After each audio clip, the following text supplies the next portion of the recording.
Hello and welcome to World Denver Talks. Today we're joined by Dr. Christine Fair. She's one of the top U.S. scholars on Pakistan's military and politics. She's an assistant professor in the Security Studies program at Georgetown University's Edmund A. Walsh School of Foreign Service, and she recently published Fighting to the End, the Pakistan Army's Way of War with Oxford University Press. Dr. Fair, thanks so much for joining us. We're here at the KUVO Performance Studio filming today in partnership with Rocky Mountain PBS. Now, you recently said in the New York Times that Pakistan must end its dangerous dance with the Taliban. What did you mean by that statement? Well, the problem is that Pakistan right now is being ravaged by the Pakistani Taliban. And the Pakistani Taliban would not exist if Pakistan had not invested in a zoo of different Islamist terrorist organizations over the last 6 decades. So what Pakistan's experiencing is blowback. It wants to have those good jihadists that kill people in India and Afghanistan, while wanting to have a very selective war against those terrorists that are now mobilizing against the state.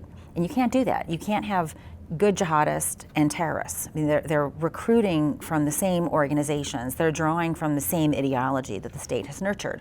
So Pakistan is not going to be at peace with itself or with its neighbors until it decides that all of these militant organizations are in fact bad news. The strongest statements coming from Prime Minister Nawaz Sharif about sort of no longer distinguishing between the good and the bad militants came in the wake of the terrible attack on a school in Peshawar in December. Are those statements coming from him, are they hot air? They're risible. I mean, they are on a good day a bad joke. No sooner had he made that statement, they released Lakfi, who is the military operations planner of Lashkar-e-Taiba, who was responsible for the 2008 attack in India. Not only that, the organization's leader routinely prances about Pakistan's major cities. He holds rallies to the orders of thousands. So no sooner had he said that, he basically made a fool of himself.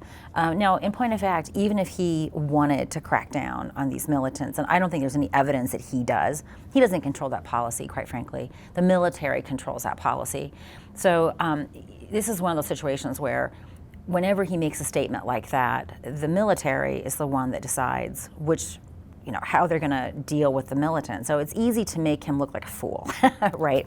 And also the Pakistan military, as you're going to learn when you go to Pakistan, they're very good at orchestrating the media. So if they really want to make Nawaz Sharif look like a buffoon, he makes these statements, and then boom, they direct all the media to cover, say, Hafiz Saeed, who is the leader of Lashkar-e-Taiba, direct the media to cover one of his rallies. That's the easiest way to make Nawaz Sharif look ineffective. But as I said, there's no evidence that he actually wants to shut down these militant organizations. And that's because he himself is a center of right politician, and his allies are actually Islamists. Some of the political partners that he has in his political coterie are in fact parties that kill Shia. So this idea that he wants to cease distinguishing good from bad terrorists is just silly. So would you go so far as saying that even this so-called National Action Plan Against Terrorism, which includes using military courts to try militant suspects, does your cynicism extend even to that plan? Oh, absolutely. So, I mean, this is basically an eyewash. They think that by trying these individuals, they can make Pakistan feel as if the military is in control. And of course, these are military courts because they want to show that the military is actually capable of bringing order, whereas the civilians can't. But take a look at who they've actually tried. These are individuals that have been involved against military targets, not civilian targets. And I'm going to bet you money that there's going to be a whole bunch of these fellows on that list who are targeted from the Balochistan conflict. These are not going to be the people that we want them to target. These are going to be people that affect their core interests. And oh, by the way, if you were to look at the way in which Pakistan collects evidence, we don't even know if the people that they're hanging are actually guilty, right? I mean, I hate to be, that's how cynical I am. It's so easy to pick up any random fellow and pin a crime on him. Especially if that fellow doesn't have a lobby behind him, and obviously they're going to pick people who are easily disposable. So we'd be really cynical with just about everything Pakistan does, and unfortunately, most of the people in our government are not as cynical as they should be. So that really brings us to the heart of your book, Fighting to the End, the Pakistan Army's Way of War. Just to begin the discussion of the heart of your book, the famous saying about Pakistan is that most countries have an army, but in Pakistan, it's an army with a country. Is that rather simplistic generalization? Does it hold true from your research? I mean, it's about as true as you can get. So for all of the things that most analysts care about, be it Pakistan's key foreign policies, which would ordinarily be the purview of the Ministry of Foreign Affairs, right, the equivalent of our State Department. Key defense policies that, for example, budgeting. In addition to this, obviously I'm talking about security policy, but even domestic policy. So for example, education policy. The military controls all of this. And you might ask, why does the military want to control education policy? Well, at the core of that is that in their education policy, they dictate what Pakistanis learn about India. They learn their own history. And their history that they learn, it's a false history. They learn that they've won every single war. They haven't won every war. They haven't won any war, in fact.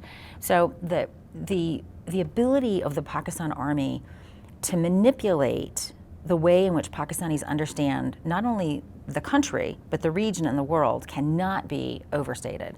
And what's really puzzling about it is that you expect this from a place like North Korea, right? North Korea lives in a news bubble. I mean, you can't get into North Korea. It's very, very difficult. But what's interesting about Pakistan is that they have a very vibrant press. They have access to all international media. And so this is where this notion of conspiracy theories come in. So what Pakistan's media elite do is that whenever there is an alternative narrative that counters the state narrative, they introduce a conspiracy theory. And the point of the conspiracy theory is not to say that the conspiracy theory offers truth, but rather to say that what is truth isn't actually the truth. It's just to create doubt. And so this is a very effective way in which the Pakistani, what they call the deep state, is able to manage Pakistani perceptions. It's really an impressive apparatus that they have going, considering its exposure to international media. And this apparatus, which you described in very concrete terms, is something that's even propagated within schools. You call it in your book an anti-Indian vision with a strong commitment to Islam as their national ideology. How does that play out, as you said, in the education system, and what other ways is it perhaps determining their strategies or even the daily life in Pakistan?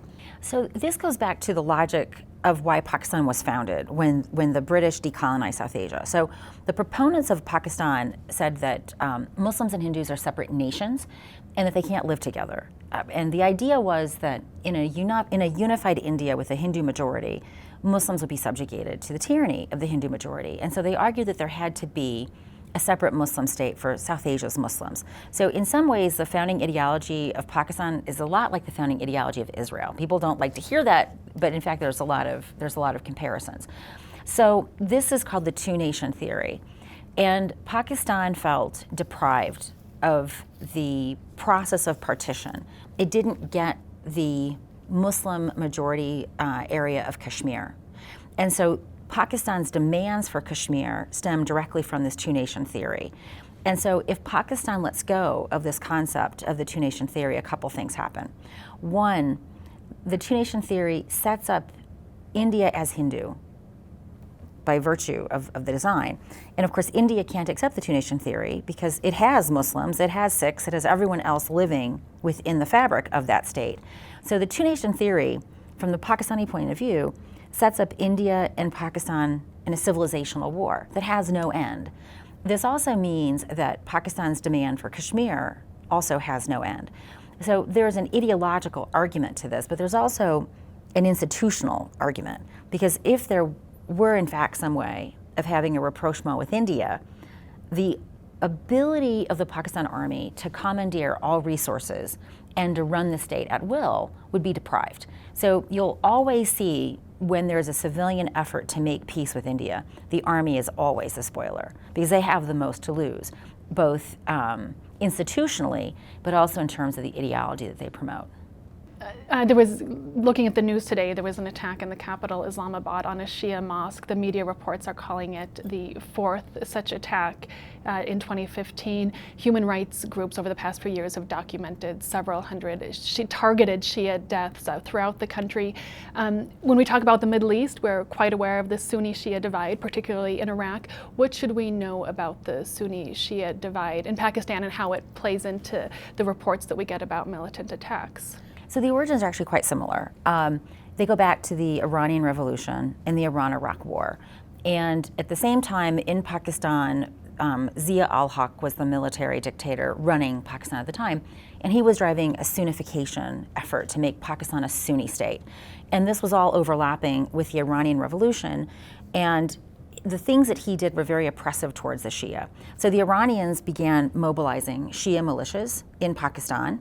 The Iraqis, because of course immediately Iran went to war with Iraq, Iraq began supporting Shia militias.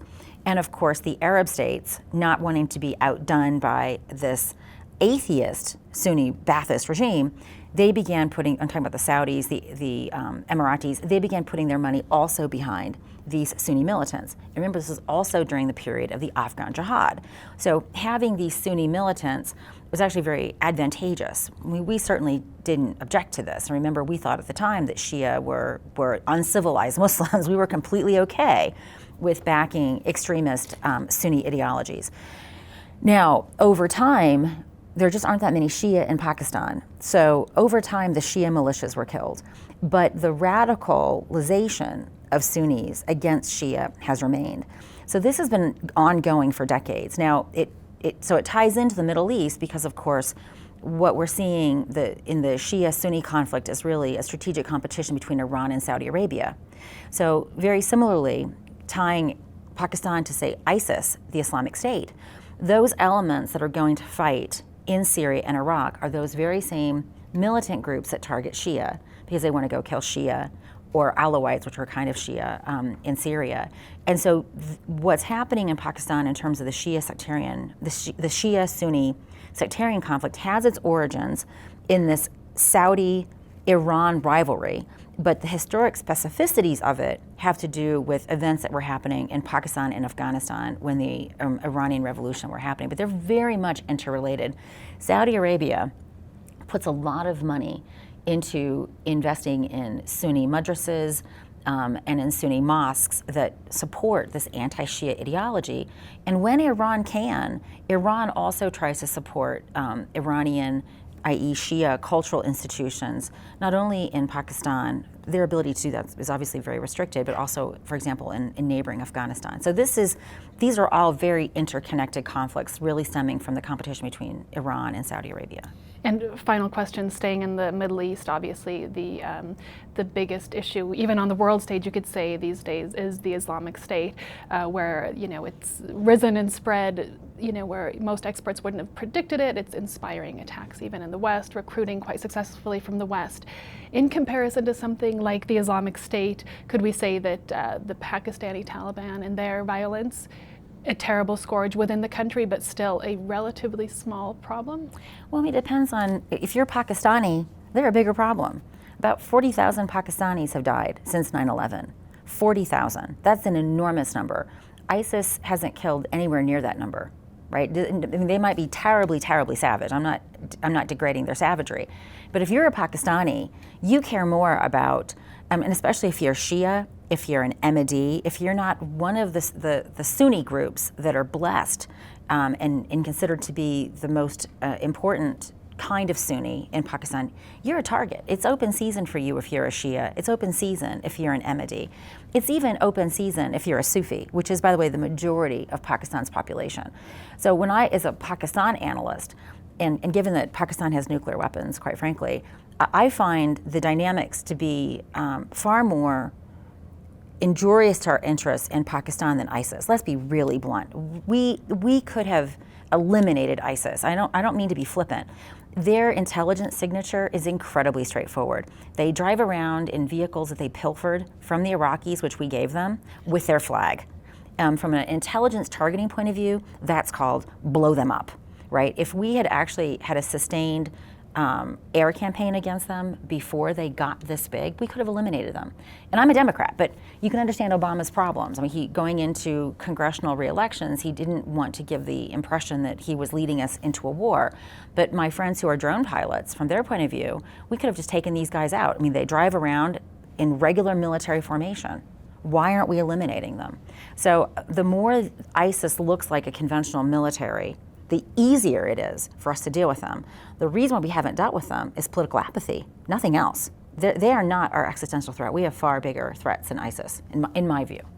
We'll have to end it there. Thanks so much, Dr. Christine Fair, for speaking to World Denver, and we'll all check out your book, Fighting to the End, the Pakistan Army's Way of War. Thanks for being with us. Thank you.